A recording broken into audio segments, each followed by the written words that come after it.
Miqtë Prizmos. Sigurisht sot ka qenë edhe protesta e Partisë Demokratike të Sali Berishës. Ky emision është regjistruar përpara se të bëhet protesta, por qëllimi nuk është unë të komentoj ose të jap opinionin tim se si shkoi protesta.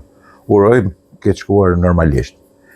Jo me ato friksimet duke filluar nga Sali Berisha dhe Gjingjoni që është populli armatosur me zemrimin e tij. Ajo me arma, po me zemrimin edhe nuk mund t'i bëjmë dot ballë se ne jemi parti e paqes, por që gjatë 100 protestave që kanë bërë kanë transmetuar edhe ashpërsi e djegi e molotove gjëra të tilla. Por problemi kur thuhet që shiko mund të jetë edhe egër sepse njerëzit janë shumë të inatosur dhe shumë. Edhe kur e thot këtë politika, do të thënë që kanë mend që të bëjnë diçka.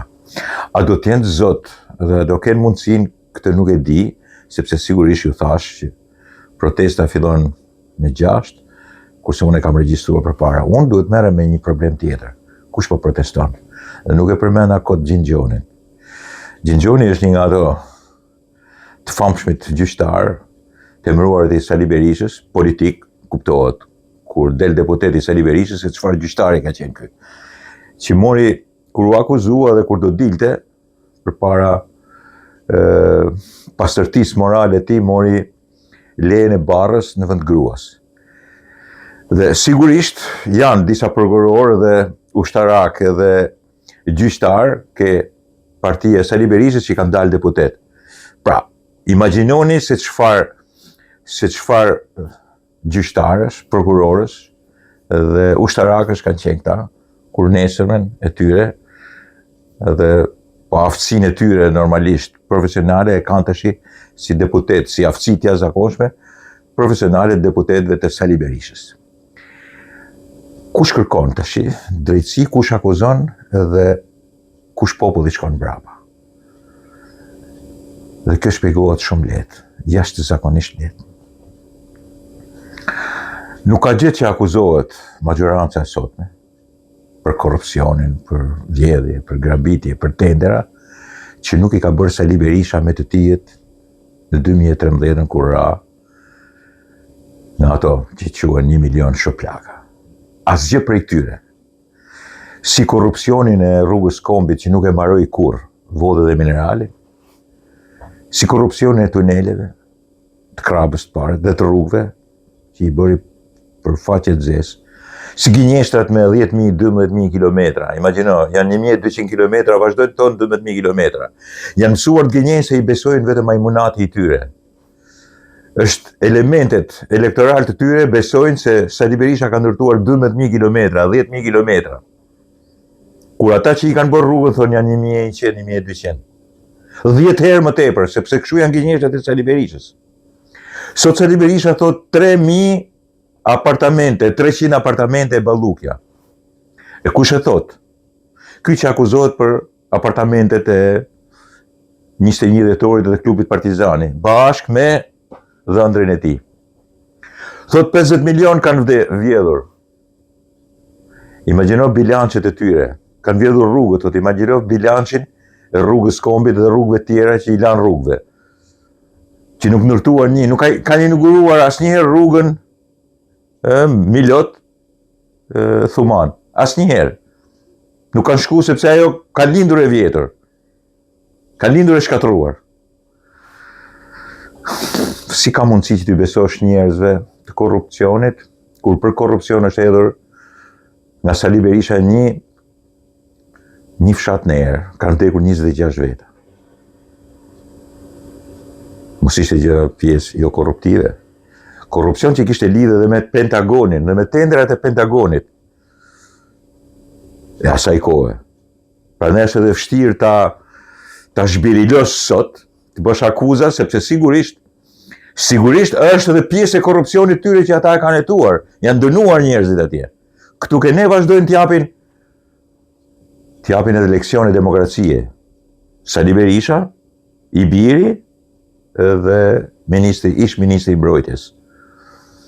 Njeriu që masi mori partinë republikane nga Sabri Godoja, vazhdon të jetë kryetarja e asaj partie pa asnjëherë zgjedhur. Ato nuk marrin mend, a kanë bërë ndonjëherë mbledhje. A kanë institucione statutore, një herë të vetme. Por është aleati Sali Berishës, del nëpërmjet Sali Berishës deputet dhe kjo i mjafton. Hollën erë gërdecin komplet. Këta tash akuzojnë Ballukën. Këta kanë vrarë njerëz nga korrupsioni. Kanë hedhur në erë një fshat komplet. Akuzojnë Ballukën, që sigurisht është në dorë Spakut. Dhe Spaku nuk bën asgjë këtyre, vetëm i merr me të mirë, sepse Spaku i tillë është. Është midis folklorizmit gjyqësor, katunardhekut gjyqësor, trimëris vetëm me ata që e din që nuk ju bëjnë gjë, edhe të kërkimit parave, sepse kështu në folklorizëm e sipër. Nuk janë gjithë folklorik, por një pjesë e madhe aty janë ky që iku i pari, që mori zhurmën e madhe, që merr dhe populizmin në vete, që po i fusim burg, po i bëjmë të, po bëjmë të, po bëjmë atë, që edhe me Sali Berishën, me Ilir Metën, për i natë, kuptohet folklorike, sillet në këtë lloj mënyre, po jo se po zgjidhin problem. Që kanë patjetër majën e suksesit tyre përgjimet. Përgjohen telefonet dhe nëpërmjet telefoneve pastaj të gjithë këto përgjime telefonet i shesin popull fillon edhe herë gumzhin, 302 jahtë 7 i shumë fishon e Sali Berisha që ndërkohë kur shkon paraqitet vetë ke Spaku i thot kriminela hajdut maskare dhe populli mrapa kriminela hajdut për Spakun dhe pastaj kur Spaku merr Belinda Ballukun thot pse s'do zohesh ti kriminele hajne dush pushkatuar 2 herë i thot Ballukës Sali Berisha. Partia Sali Berishës ka pushkatuar gjyshin e Ballukës. Dhe Ballukja me arrogancën edhe idiotizmin e saj, imagjino ka folur në telefon, ky palloshi, ky kështu, e meriton burgun vetëm për këtë punë, me thënë drejtën, për gjuhën e saj, për idiote, dhe sigurisht për arrogante e të jashtëzakonshme, por kur t'jep moral Sali Berisha për Ballukën është të vjen për të vjellë, sepse sigurisht është njeriu që ka vrarë në bulevard. Dhe që tall trapin me Spakun, edhe për çështjen e 21 janarit që ka lënë njerëz të vdekur, të cilët nuk u bënin asgjë. Thjesht për protestonin, ky ka vrarë protestën. Dhe ka bërë 100 protesta tjera bashkë me Lulzim Bashkën, duke vdjegur kot në Tiranë. Dje kryeministrinë gjuhej me shashka, dje ministrinë e brendshme, parlamentin gjuhej, edhe që kanë mend prap t'i bëj, por sigurisht prap do të humbi. Ideja është si ka mundësi kush e turm që i shkon mrapa një të korruptuari që bërtet poshtë korrupsioni. Një vrasi në Gërdec dhe në 21 janar që thot këta duhen dënuar 2 herë me vdekje. Kush është kjo turm që e ndjek mrapa? Lexova dje që thoshte ai Alizoti, ne nuk duam pushtet. Alizoti duhet flasi për vete, se Alizoti nuk ka akuza si korruptuar. Thjesht partia e tij ka nxjerrë një 2-3 se partia e tij e ka nxjerrë 2-3 marrëzira të tija, të thëna edhe haptas edhe në publik. Janë nxjerrë se i thot ja, ky çfarë thot? Alizoti duhet flasi për vete, po jo për Sali Berishën. Alizoti nuk është i Zotit të thot gjë për Sali Berishën, sepse ai e fluturon. E përplas diku në periferi. Mbas ai nuk do pushtet, po jo Sali Berisha. Sali Berisha do në radhë parë pushtetin e opozitës, në radhë dytë, nëse ka popull idiot që e ndjek mrapa, në shumicë, do dhe pushtetin normal për të kthyer tretën herë dhe për ta futur në luftë civile edhe një herë këtë vend. Siç e futin 97-ën. Tash një njeri që ka krijuar 97-ën akuzon për korrupsion dhe për krime këta të sotmit. Një njeri që ka krijuar firmat për shitjen e detit Greqisë akuzon të tjerët për tradhtar. Akuzon të tjerët dhe ky duhet me ardhë pushtet. Dhe ka turm që e ndjekin mrapa. Dhe ka derbeder të Facebookut, sepse sigurisht Facebooku është si më thënë, vendi, domeni i të gjithë idiotëve, ignorantëve dhe trushkullurve në editimin e tyre informal të mendjes, që kanë edhe njëkohësisht arrogancës në delirin e tyre, të mbushur me shkum budallesh, që u del nga veshët edhe nga goja. Facebooku është i posaçëm, tilla ata shumë fishohen. Që pjesa më e madhe nuk do t'ja di për këtë punë, jo pjesa më e madhe, po dërmuese. Ama këta majmunati i Sali Berishës po thua i njëjtë me majmunatin e lëvizjes vetëvendose në Kosovë, të tillë janë. Një amalgam bashkëpunëtorësh sigurimit të shtetit, njerëzit të dështuar, hajdutësh, derbederësh, maskaresh, që nuk janë vetëm atje, po aty mblidhen në mënyrë të detajuar, në mënyrë të tillë që sigurisht i bën keq jo vetëm vendit, jo i bën keq vetëm kombit, po i bën keq në përgjithësi shoqërisë. E smur atë, e bën të padurueshme. E bën atë që të losin mendsh, kur tjerët janë duke pushuar, duke bërë qef, duke u krijuar një lloj hareje, janë në vigjilje të vitit të ri, të Krishtlindjeve. Ky do të bëjmë protestën, ky duhet djegit, duhet hedhi, duhet shumë fishoj, duhet fyj, duhet shaj, duhet ta bëj Tiranën e pamundur për t'u jetuar, duhet bllokoj bulevardin, duhet u lurasin si njerëz të delirit edhe të marrëzisë shoqërore, si njerëz që nuk kuptojnë as se çfarë po ndodh, as se çfarë do të ndodhet nesërmen. Ato mjafton që të jetë Sali Berisha, ta kenë atë 82 vjeç, edhe pse i kanë ra trut mas qafe, por me keq dashinë e tij, me të keqen e tij, e cila nuk është ulur që nga 97 e këtej bjefjala, ose që nga 92, 93 e këtej, përkundazi është konsoliduar, është koncentruar, duke shtuar edhe marrëzinë e tij të pleqërisë, është bërë akoma më e keqe. Në këtë drejtim, ata që i shkojnë brapa, sigurisht, një, të korruptuari, të akuzuar nga Spaku për korrupcion, të akuzuar nga Spaku për 21 janarit, dhe për shumë element tjerë, duhet patjetër t'ju besosh për akuzat që ka sot bjefjala Belinda Balluku e të korruptuarit e këtij pushteti që sot. Çfarë mund t'i thuash kësaj gjë? Si mund të reparohet gjendja kur disa të korruptuar dhe super i korruptuari i papranuar të shkelje dhe dy vende demokratike të botës, siç është bjefjala Shtetet e Bashkuara të Amerikës dhe Britania e Madhe, mos të pranohet, domethënë ai nuk mund të shkojë, as familja e tij nuk mund të shkojë aty, sepse i arrestojnë, i ndalojnë, i fusin burg, po nuk i lejojnë të shkojnë deri atje. Duhet t'i bish në pushtet, pse akuzojnë këta të sotmit për hajna të korruptum, etj. Kjo tash është të luash mendsh.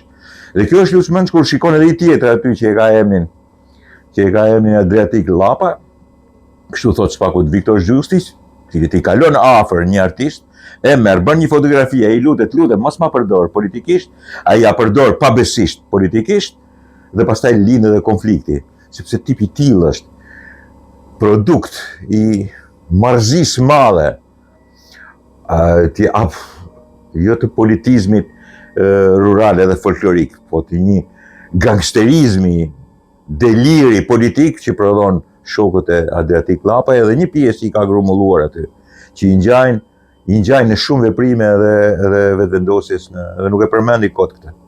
Se sigurisht me këtë lloj gjue, me këtë lloj marrëzirash, me njëri që uluret si idiot përpara turmës edhe e merr, nuk e di shumë mirë që ka një flamur aty edhe e merr flak, sepse sigurisht ato nerva nuk e lejojnë që të koncentrohet, të mendoj, ora ai flamuri nuk mund të hidhet ashtu, sepse është flamuri kombëtar. Një njeri i tillë të nesërmen që kërkon edhe qeveri teknike, ku diun çka kujtojnë, qeveri butaforike, qeveri piktorike, ku diun çka kërkojnë ta. Nuk shkohet thot me Edi Ramën thot në zgjedhje. Normalisht këta nuk mund të marrin zgjedhje. Këta nuk njohin mënyrën për të marrë zgjedhjet, sepse do akuzojnë, jo keni patronazhistat. Imagjino me anë patronazhistat nuk pranojnë as i Albanien, nuk pranojnë as rregullat qytetare, edhe atë që është e mirë. Jo thot se na përgjoni, na merrni të dhanat. Krijojnë gjithë farë marrëziras, gjithë farë budalliqesh, butaforish, sepse këta duan qeveri teknike. Këta duan qeveri profesionistas, edhe kanë profesionistë Flamur Nokën edhe Albana Voksin. I patën ato që i boshin, që i këceta ideali Fari Balliut mi kokën e Albana Voksit. Këta nuk lejnë gjë pa bas, sepse këta janë, prej vitesh e vitesh, që kur kanë ra nga pushteti, njerëz të hurit dhe elitarit politik në Shqipëri. Po jo vetëm politik, po dhe filozofik, ekonomik dhe financiar. Janë njerëz që jetojnë shumë mirë, pasurohen dhe në opozit, gangsterojnë dhe në opozit, përfitojnë dhe në opozit, edhe në sajt pushtetit. Këta bëhen të pasur më tepër në opozit se në pozit, sepse sigurisht copat ju vinë, copat janë për to, janë të ndara apo stafat, edhe sigurisht ky vend në këtë lloj deregjeje është me të vërtet një vend i shëmtuar, sepse edhe kurdo që të rregullohet, edhe kurdo që të marrë një rrugë që cila konsiderohet qytetruese, rrugë demokratike. Megjithëse këtu tash filloi egzagerohem edhe unë, ç'lidhje ka demokracia me ne. Nuk ka asnjë lidhje. Me këtë lloj forme dhe me këtë lloj partie private të Sali Berishës, që kërkon kthimin e tretë edhe një herë në pushtet, duke qenë ai i super korruptuari dhe i super akuzuari nga drejtësia shqiptare dhe pikërisht nga ky spaku. Demokracia është me vite dritë lart. Gati është një element i cili është inkompatibël me shoqërinë shqiptare. Me politikën shqiptare po dhe me shoqërinë shqiptare në mënyrë të veçantë. Është një diçka e cila shëmtohet në Shqipëri. E marrin në mënyrë tragjike për ta zhubravitur. Nuk konceptohet, refuzohet dhe shpesh herë dhunohet dhe përdhunohet si ku di unë, nuk dua ta them, po si e nxjerrin bulevard siç kanë nxjerrë dikur gratë, femrat në fillimet e viteve 90. Në mënyrë tragjike. Demokracia kështu përdoret. Dhe fatkeqësia e saj se ran duart e gabuara që në fillim të njerëzve të cilët u prodhuan mas viteve 90, ishin bërë gati para viteve 90, dhe që kulmin e tyre i kishin ke Sali Berisha. Në këtë mes, çdo që të ndodhi, demokracia është jashtëzakonisht lart. Nuk ka mbaruar post-komunizmi shqiptar, për nga e keqja e tij e mungesës demokracisë. Dhe njëkohësisht është marrë një rrugë tjetër, e shëmtuar, e shpërdorimit lirisë, e arrogancës dhe refuzimit të çdo lloji ligji, të çdo lloji norme urbane dhe qytetare. Dhe e keqja e madhe është pikërisht partia pronë. Kush pronëson partitë, demokracinë e brendshme të tyre, ai shkatron për ditë Shqipërinë. Dhe emri më i jashtëzakonshëm, por jo i vetmi, është pikërisht ai plaku 82 vjeçar, i cili tenton edhe sot e kësaj dite ta djegë Shqipërinë, ta përdori atë si kosh mbeturinë politike, duke zhvarritur shoqërinë shqiptare në mënyrë të jashtëzakonshme. Nuk i shkojnë të gjithë mbrapa, shumica janë kundër atij, por ato që i shkojnë mbrapa janë edhe më keq se Sali Berisha. Dakord, miqtë e mi.